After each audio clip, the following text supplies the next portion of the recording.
伫台中有一间真出名的牛排馆，3档前是因为疫情的关系全收起来。不过伫今年3月份有重新开幕做生意，才做短半年的时间，即马又搁传出财务的危机是熊熊倒大。台中市的劳工局对外证实讲，有31个员工去申请劳资争议的调解，调解内容包括薪水、资遣费，也有加班费，计共有10项的诉求。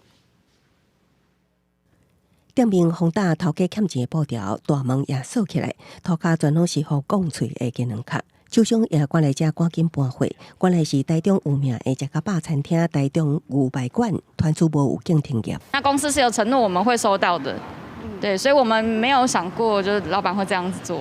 目前台中牛排馆内外场包含已离职员工，总共有34位这样子。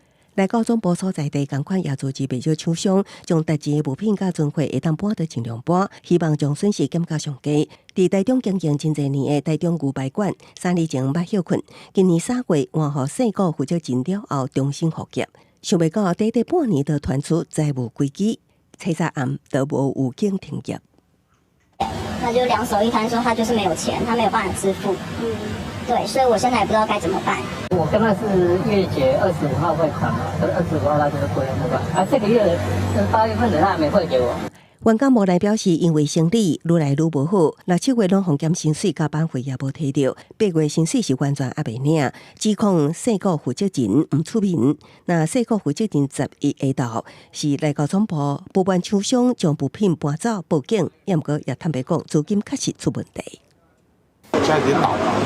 好，那因为这个负债下来是几千万，不是只有一点点，所以我很认真讲说，我是已经尽到我想要做的事情，但是我失败了。